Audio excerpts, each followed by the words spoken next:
I'm really grateful for this opportunity to be here in another country, learning from people, women from every other country. And I just really want to thank Her Excellency, the chairperson of AU's, the African Union Commission, for providing this opportunity for women like me to learn more and, have a basic training, basic idea of how to really grow and expand our business. What about this workshop? We need to know why we are here. I'm sure you've all gone through the programs and the objectives are as outlined. So we want at the end of this, not only business as usual, it's no longer business by necessity, but to impact passion into it, and you have entrepreneurial skills. That is where we are going to hone the workshop in terms of entrepreneurial skills so that it becomes by choice. My name is Helezira David Ganvwa. I am from Nigeria, and the name of my business is Actil Farms. It is a sole proprietorship because I am the founder and owner of the business. It is poultry farming. We go into mostly meat production. I started out selling my produce to friends and family around my state because it is located in Adamawa State, but of recently I have expanded to selling to restaurants around the locality. When I started the business in 2012, I started in a very small scale because I wanted to test it. So my patronizers were my family and friends. But of recently, like I said, we have now expanded because I have now 2 more staff added to me, and then we now go into wholesale to restaurants and some mini shops around the state. No. I started with just about 50 birds, and we now have close to 400 birds. I practice integrity in my business. I am open with my staff.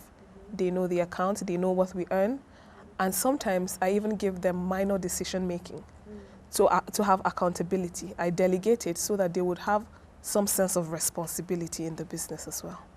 I am in production. I farm. Fishkin farm is actually the idea is an integrated farm, but currently we are into poultry production. That's the production of broiler for meat consumption. I sell it around Abuja, Nigeria, where I stay. I sell it to individuals, family and friends, and I've also branched out into selling into to restaurants and just little hotels around where I stay. We are just about a year old, and the achievement that is really dear to me is the widespread acceptance, because I come from a society whereby agriculture is really not celebrated. I do not have a educational background in agriculture, and I'm expected to follow the line and go to, white-collar jobs and everything. So starting wasn't so easy. Friends and everybody were like, what are you really doing with this? But currently I've been able to inspire other people, my friends, and they are also buying the idea of agriculture. So that's really dear to me, and that's one big achievement that my business has been able to achieve.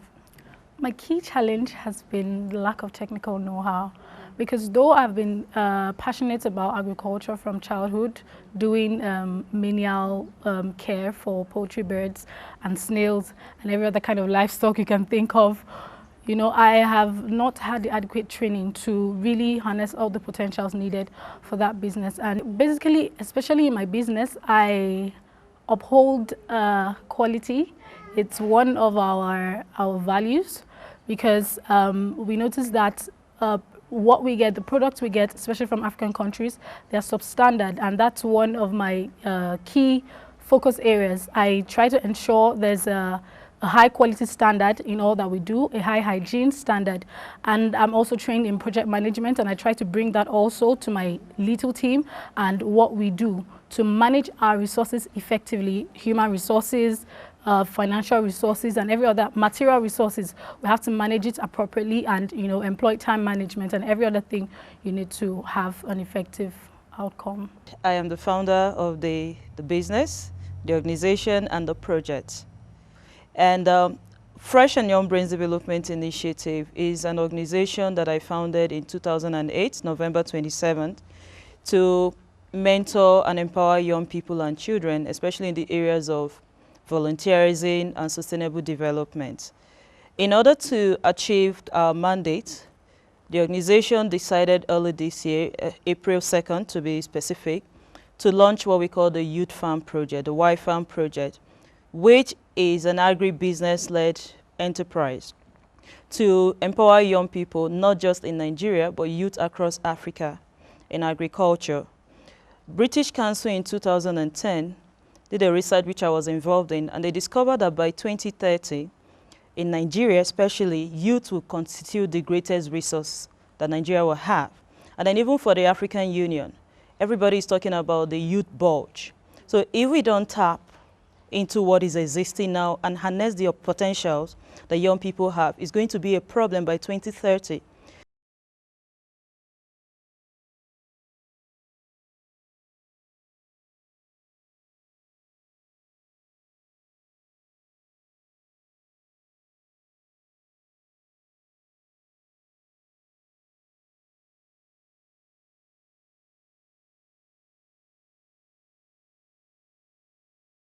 My wow factor is that I discovered just as I have been hooked somehow. I have a talent, I have a skill, I want to expand, but I don't know how to expand. And it's like many other participants have the same problem. And there's this expectation, very great expectation that that opening will be removed and we'll learn more and we'll expand. Thank you, Comfort. For comfort. I was struck by Chioma. Green energy is a personal passion of mine. So I am glad there's someone who shares a passion. And there's someone else who talked about chemical-free farming. Melanie. That was my wow factors too.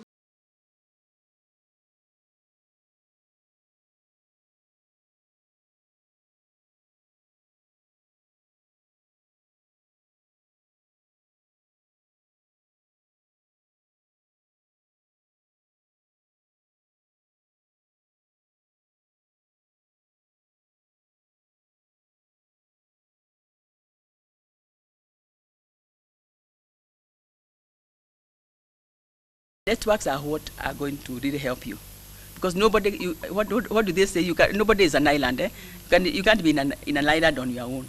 And a lot of people who get funding, or even who get opportunities, are the ones with good networks.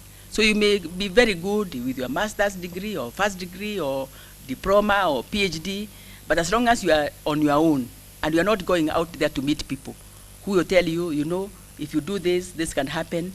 This organization funds this. You may not just get far. So partnerships and networks, even in a place like this one, I hope you have networked, so that then whom to follow up and all that. Because that is where opportunities come from networks. You are a situational leader. You are able to identify situations and the people involved and adopt them. That's a servant leader. You look at people, you say, these are old women, they need this kind of approach. These are young girls, they require this approach. These are old men, so you know the situations and how to serve in those situations.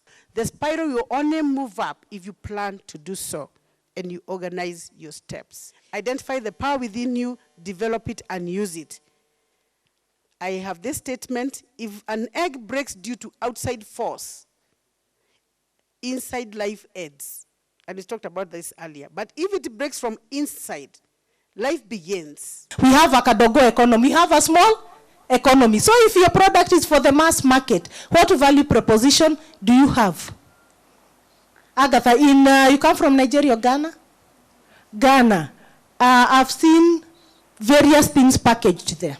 We create awareness about the products, where we place them, and deliver what you talked about, our value proposition. Let's say in Kenya, for example, is land subdivision.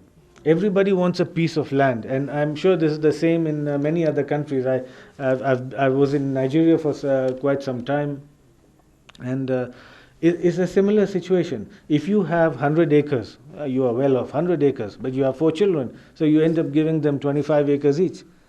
They can have maybe 4 children as well. They end up giving them all 6 to 7 acres each. Very soon, by 2-3 generations later, where we are now, in fact, we are much further than 2-3 generations. By now, Everyone is ending up with 1 acre, 2 acre, 3 acres. You can't do any commercial business with an acre or two. Yes, you can feed yourself, you can do subsistence farming, but you can't do commercial agribusiness with that. I really would have wanted to come very clearly is, what do you see as your comparative advantage, looking at where you are placed in your country or in your value chain, so that you are not doing same thing that everyone else is doing.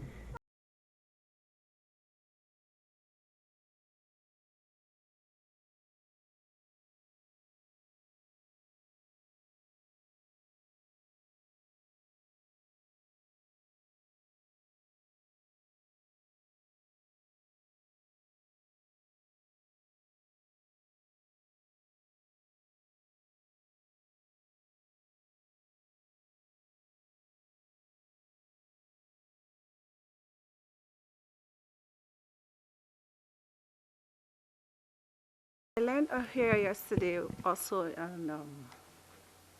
that you should have a passion for what you want to go into, the kind of project you want to go into. You know, if you have a passion, there's this passion behind it, you'll be able to deliver your best, and you'll be able to do your job perfectly. So you can be able to score yourself 100%. Without that drive, without that passion, you won't be able to succeed. So the business won't be sustainable. He gave an illustration of a newspaper where they said that rabbit urine is used now for health reasons, yes. So we should also, I learned that even in the line you're in, you should look at other value-added advantage in that area. I learned about opportunity mapping. That is to study the environment, know the need of the environment before going into a particular business to meet that need. Because if you just go like that, you may not give what the immediate community require, and then your business will not run as it should. And also fish farming. So the group work yesterday really broadened our horizon and increased our knowledge in this integrated agribusiness in livestock, poultry, and fishery. So it's part of what I learned yesterday because my knowledge was built on those aspects. Thank you.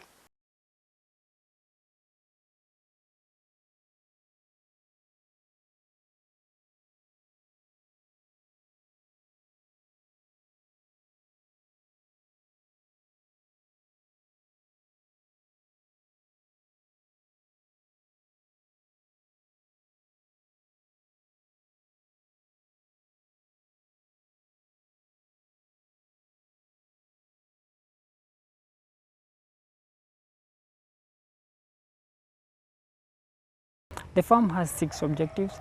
The first objective is fingerling production. We produce both tilapia and catfish fingerlings. Our second objective is table size production. Still, we produce a table size of tilapia and catfish. Because in this area, this is a warm area, therefore we rear the warm water species, that is the tilapia and the catfish. Our third objective is integrated fish farming. We have bananas, we have mangoes, we have tomatoes, maize.